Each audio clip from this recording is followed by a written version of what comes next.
A seta de ouro. Por meio de sua forte vida de oração, seu grande senso de recolhimento e as luzes especiais que recebeu do céu, a Irmã Maria de São Pedro estava sendo preparada para uma obra especial. Aqui chegamos às dramáticas revelações sobre a obra de reparação. Em 25 de agosto de 1843, festa do rei São Luís IX, um dos patronos da França, a Irmã Maria recebeu uma mensagem especial de Nosso Senhor. Então ele me abriu seu coração e, recolhendo lá as potências de minha alma, dirigiu-me estas palavras: meu nome é blasfemado em todo lugar, até as crianças blasfemam. E me fez entender o quanto esse medonho pecado fere dolorosamente, e mais que todos os outros, seu divino coração. Pela blasfêmia, o pecador amaldiçoa-o na face, ataca-o abertamente, aniquila a redenção e pronuncia ele mesmo sua condenação e seu julgamento. A blasfêmia é uma seta envenenada que fere continuamente seu coração. Ele disse que queria me dar uma seta de ouro para feri-lo deliciosamente, cicatrizar as feridas de malícia que os pecadores lhe infligem. A oração ditada por Nosso Senhor tornou-se familiar para muitos de nós, a seta de ouro. Que seja sempre louvado, bendito, amado, adorado, glorificado Santíssimo, Sacratíssimo, sumamente adorável, incompreensível, inefável nome de Deus no céu, na terra e nos infernos, por todas as criaturas saídas das mãos de Deus e pelo Sagrado Coração de Nosso Senhor Jesus Cristo no Santíssimo Sacramento do altar. Assim seja.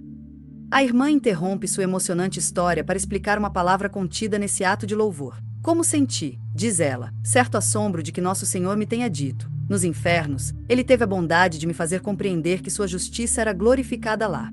Rogo, por outro lado, que se observe que ele não me disse no inferno, mas nos infernos, o que pode compreender o purgatório, onde ele é amado e glorificado pelas almas sofredoras.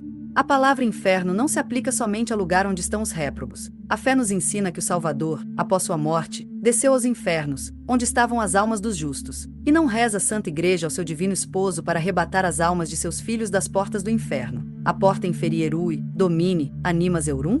Ofício dos defuntos, Padre Janvier, então, comenta: a essas explicações pode-se ajuntar que São Paulo se serviu da mesma expressão com sentido análogo numa de suas epístolas, onde diz que, ao nome de Jesus, se dobre todo o joelho no céu, na terra e no inferno. Essa é a oração dada diretamente por Nosso Senhor à Irmã Maria de São Pedro como reparação especial pelas blasfêmias. Padre Janvier, como será visto depois, explica que o pecado da blasfêmia manifesta-se, na verdade, de várias formas. Comentando essa bela oração, diz a Irmã Maria: Nosso Senhor, tendo-me dado essa seta de ouro, acrescentou: presta atenção a este favor, porque te pedirei contas. Naquele momento, parecia-me ver sair do Sagrado Coração de Jesus, ferido por esta seta de ouro, torrentes de graças para a conversão dos pecadores. Que seja conhecida. Aqui chegamos ao ponto difícil para a Irmã Maria de São Pedro. Naturalmente, ela não tinha qualquer problema para rezar a oração. A dificuldade, entretanto, era que Nosso Senhor havia ordenado que ela tornasse a oração conhecida e a divulgasse. Em outras palavras, que a oração fosse impressa e distribuída amplamente para que as pessoas pudessem rezá-la. Para uma freira de clausura, essa é uma tarefa intimidadora. Como atender aos pedidos do Senhor sem violar sua vida carmelita? Seu voto de obediência a impede de embarcar no projeto por conta própria. Seu voto de pobreza faz com que lhe seja impossível pagar pela impressão, ou mesmo pedir que outros financiem o projeto sem primeiro receber permissão de sua superiora. E ainda o complicado inconveniente de se ter uma carmelita imprimindo santinhos com orações que recebeu do céu.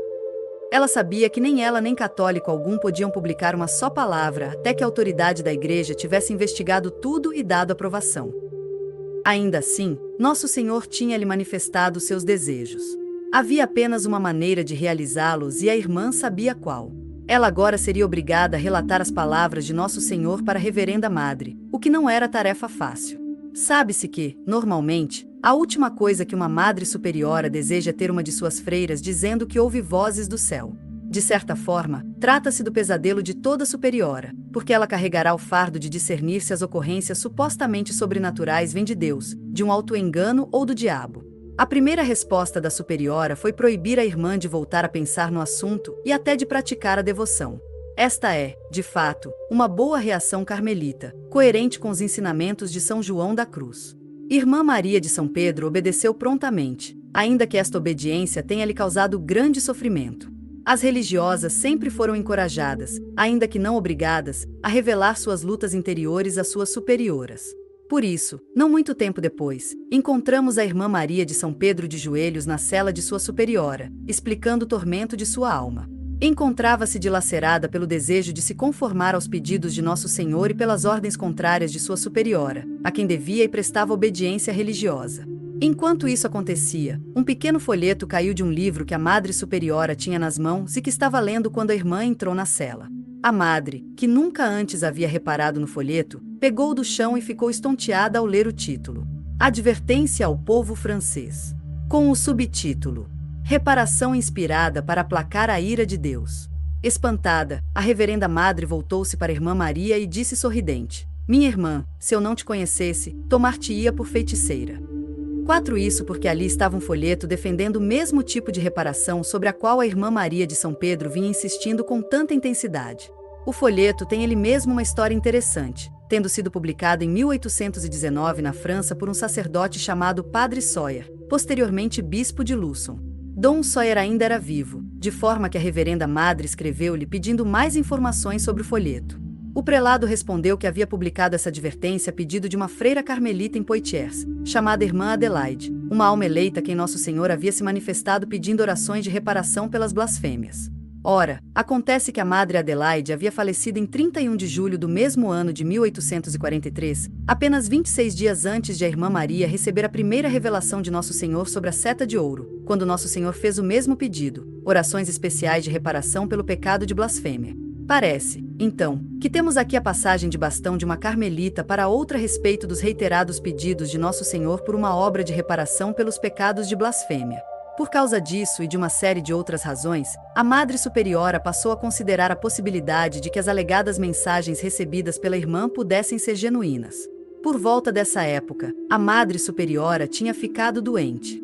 Nosso Senhor tinha dito à irmã Maria de São Pedro que se a reverenda madre permitisse que as irmãs rezassem uma novena de reparação diante do Santo Sacramento pela reparação das blasfêmias contra o santo nome de Deus, ele cobriria a comunidade com graças especiais e restauraria a saúde da superiora. A reverenda madre concordou. As freiras do convento, mesmo enquanto rezavam a novena, nada sabiam sobre as mensagens do céu recebidas pela irmã Maria. Após a novena, a reverenda madre foi curada. A superiora consultou alguns padres entendidos no assunto para obter orientação e a irmã foi encorajada a comunicar suas revelações a seus 2 confessores. Isso foi interessante, uma vez que nenhum dos confessores se mostrava bem disposto em relação a freirinhas que alegavam receber mensagens do céu e, como acabou acontecendo, ambos passaram a crer firmemente na autenticidade das revelações da irmã Maria de São Pedro. O primeiro deles, Padre Pierre Aleron, ficou tão convencido que foi o primeiro na diocese a estabelecer a obra de reparação em sua paróquia. Como será visto adiante, foram necessários cerca de 35 anos para que a devoção recebesse aprovação eclesiástica, e o padre Aleron afligiu-se com essa demora. O segundo confessor, Padre Jean Salmon, possuía traços curiosos. Era mais velho, muito escrupuloso, praticamente surdo e servia no tribunal diocesano. Quando se lê a descrição que o padre Janvier faz dele, tem-se a impressão de que o padre Salmon aterrorizava sem intenção o tribunal por causa de sua escrupulosidade. Tinha tendência, segundo diz respeitosamente o padre Janvier, a ver a influência do demônio em muitas coisas inocentes. Apesar de seus escrúpulos, o padre Salmon ficou convencido das operações divinas na alma da irmã Maria de São Pedro, chegando a defender sua causa quando necessário. A terra está coberta de crimes.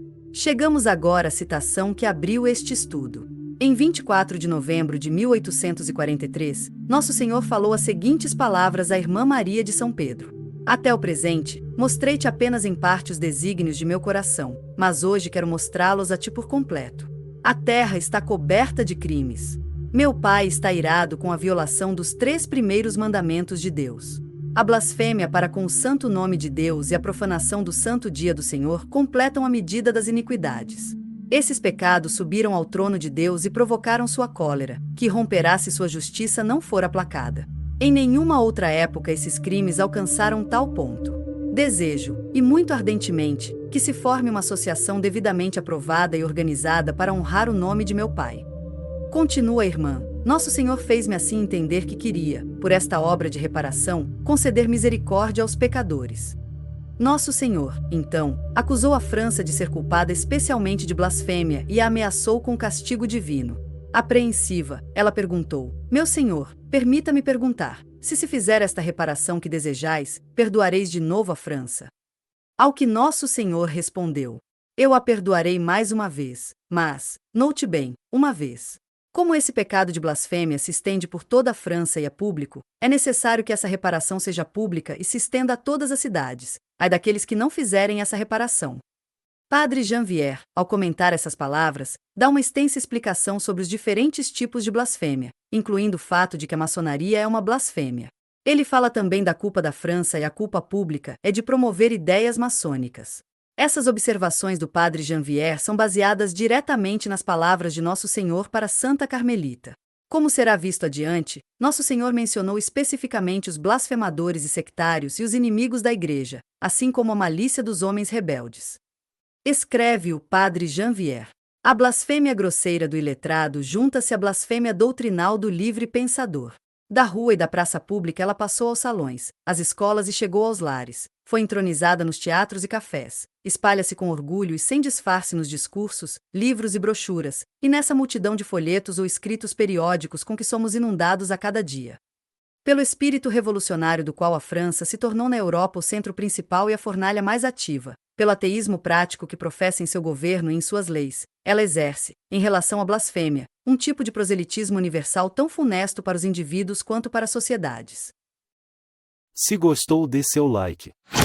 Faça seus comentários. Se inscreva no canal. Ative o sininho. Obrigado.